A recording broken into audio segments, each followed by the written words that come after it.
Alright, so we just got done seeing your lesson with Gregory. So I took a lot of notes as you worked with him. When I had gotten in there, you had already done the fiction story, so now you were working on the nonfiction, right? I had done the nonfiction, and I was working on the fiction. Okay, I meant that. Thank you. The opposite, good. Alright, so you wanted me to see, to make the connection between schema and story from him, and then also that you continue to make references or connections between the text and the words. I just wanted to see if he was making connections using his schema, basically. You know what I mean? Like, I just want him to be able to see the importance in that. And then what, if they were good or not good. Yeah, and go over that. Alright, so one of the things I saw was you did a really nice job modeling, reading orally. Why did you decide to read out loud for him? Usually when I start a lesson and I'm doing like the I do part, I read it aloud to him so that he could hear good fluency, and also, you know, the books are sometimes long, we have a short period of time, so I'll do a few pages, give it to him, and then if I see him struggling, I might pull back and do a page and then give it back to him. So if I hear... Did he read orally? Or yes, he did. Both of you did. You started and then he did. Yeah, but I think he just started following me orally and then he started reading to himself. And then he did read to himself. Yeah, that's another thing I'll go over, question I had too.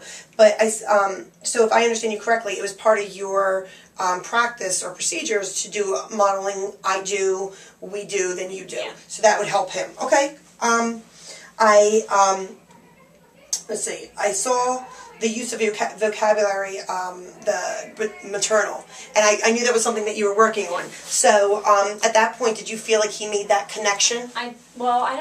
I think I reminded him of it. He said he had made it in it. He did make it, but he didn't say it. But he doesn't say a lot unless you pull it out of him. That's part of the issue. But when I said that, he goes, "Oh yeah, I did think of that." So I knew he must have. Yeah. Because well, he said it to you when you asked him what it was. He did say it. Yeah, he knew. But then I did not know in the beginning when we started that lesson. I do remember him saying no, and then well, you know what? I kind of did. And I remember him saying that, and then he's like, well, I guess I must have, or something. Like, it took him time to get there.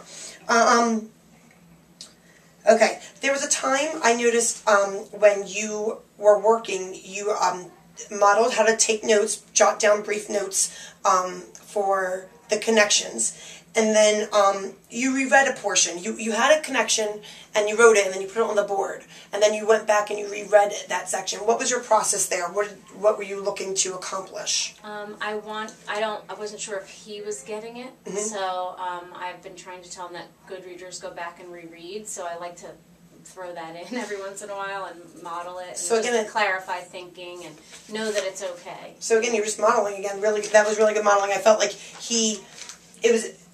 I hope he picked up on it. I did. I realized that you were showing me what good, or any student, this is what good readers do. So I hope he did. After you had left, or you might have still been there, I asked him to, we had talked about a little section, and I asked him to reread a section, because I felt like he really, were you there? I don't know if I was It was right, it was the last page. Oh, no, I was not. I said, I asked him, you know, like, so what happened here, and how this character changed from the beginning to the end, and he didn't really get it, so I asked him, why don't you read that again? Okay. He did, and then he did clarify his misunderstanding. That's good. So. But he still needs to be guided to do that. Yeah. He's not doing it on his own, you know what I mean? But, I mean, I feel like he's trying everything that I'm doing. And you're modeling it, so, like, I mean, I see modeling, I do, we do, you do. So hopefully he will as you keep going, because, I mean, that's all we can do, right, is keep modeling it. When he said, it makes me have schema, what do you think he meant to say? And how could you get him to use that vocabulary word correctly or the way you wanted to? What do I think he meant when he said that? Yeah, when he said, it makes me have schema. What do you think he was trying to say? Build his schema? What was you were reading question? At one point, you said to him, you asked him a question, and you were trying to get some information out of him, and he goes, oh, well, it makes me have schema. And then you said, well, it definitely pulls things out of your brain. So, do you not remember that part? I think I do, but I don't remember exactly what I was thinking at the time. I think, yeah, he didn't use it correctly, but I knew he was along the right lines. Yeah. Like, he knew it was adding, I don't remember if it was adding or pulling from his schema. Okay. I forget. But either which way, if it was added or taken away, when he didn't use the word correctly, obviously you knew what he meant to say. I would just clarify what he how he should be saying it. And I think you did. I think you said to him to the point where he said something like, I think it makes me have schema. You're like, oh, it definitely builds your background, or it definitely pulls out from your background. And I think you reiterated what the word meant. Oh, okay. And I understood that, but like if I didn't know what schema meant, I would have known that meant background. He seemed to have a little bit of difficulty with inferential. What do you why do you think that is? Like with the questions, like you were asking him questions about the story and you were trying to get him to read into it.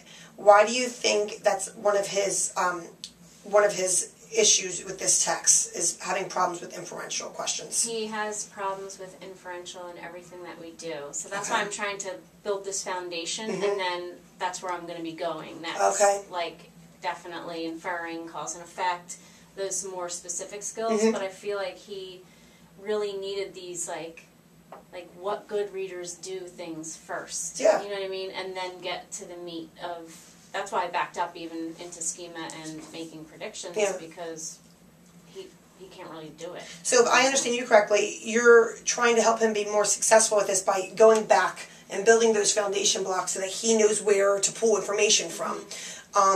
I definitely saw you, again, model that. One of the things I thought was really interesting is he actually did a nice job with critical responses. Anytime you said something about berries or something, when you said something, he always had, it took him a second, but he always had something like, oh yeah, I picked strawberries before, and I did that. So it was really nice to see him have some extended or higher order thinking skills that were successful. And I don't know if that's something that you worked on or he just came with. We have. Okay. But he does like to talk about his life. That's why I find out so much about him. That's why I chose the family, brother-sister thing, because although he didn't connect as much as I'd like him to, that is why I moved into that, because it's something familiar with him, and he has struggles so much with thinking outside the story with the inferential that I thought that would help. And he did, I mean, you got to remember, don't be hard on yourself. It's the first lesson. I think we talked earlier today that from day 1 to day 4 last week was such a big difference. So you think about that from now. This is day 1. By day 4, he should be so much better. And, you know, don't be like, oh, you did come in, you were like, oh, this is not as good as I wanted it to be. But I thought it was a good first lesson for him to see. And you know what I mean? So I don't know, I thought it was as good as it could be. I would have probably been blown away if he was so over the top knowing everything, because then what were you going to teach? Yeah. I mean, the hardest part, I think, was getting him to understand how the connections help or like don't contribute to the book or do contribute to the understanding of the book. You know what I mean? But he started to see that, I think, towards the end. And it was all kind of relating to the characters, and in my head I'm like, wait, should it all be relating to the characters? Like, I was getting, like, worried that that's all he's going to think now, because it kept relating to the characters. So tomorrow I want to kind of focus more on, you know, how the connections help you understand the entirety of the book. Yeah, you know? I do know. I get what you're saying. There was one part, and I wanted to know what you were thinking, because I kind of get me thinking, so I always like to see what other people are thinking too.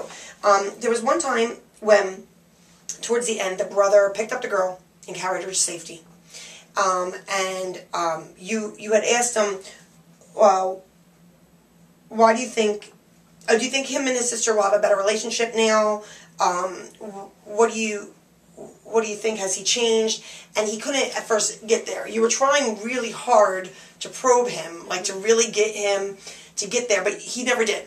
And you validated all his answers, you know, oh, they might tease a little bit. But I guess I was thinking, what were you trying to get him to see, and why was that important?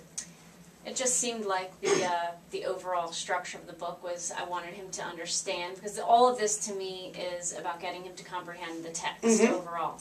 And I haven't done character change from beginning to end, but I do plan on doing that. But I was wondering if he could notice that. Okay. You know, it was kind of like a little assessment, I guess. Like, you know, did he see that even though they weren't getting along in the beginning and they fought the whole time through the book, you know, and the brother teased her at the end when it came down to it and she needed him, he was there. Yeah. But he didn't really get that big theme yet. No, he didn't. But that's what I was thinking that you were trying to get him to say, is that, you know, when push comes to shove, your brother's there, you love each other. But I wasn't sure, but I wanted to see if that's what you were getting at, or if I was making it up in my head, like more, you know, more. So where do you see yourself going forward from today? I definitely have to keep doing the connections, and I'm choosing texts that connect on purpose to ones that we read last week, like Gail Gibbons' books. You're going to use another one tomorrow, the Quilting Bee, and then a Patricia Polacco book, The Keeping Quilt. So I'm going to try to move into the text-to-text connections. Okay. But I'm wondering if I should spend another day on, like, text-to-self. Well, he seemed or to just mix them up. Yeah, he seemed to really get the text-to-self. I think I like the idea of moving into another text, because I like to do that as well, so that they can, I'm hoping at some point they'll say, oh, this is just like, and then you can say that, you know, text-to-text, because he had like 6 or 7 text-to-selves between the two of you. So, I don't know, I think it will be, I think by the end of the week, he will have gained a lot with not just text to self. I think he'll be doing more of the text to text, especially with the books that you're talking about using.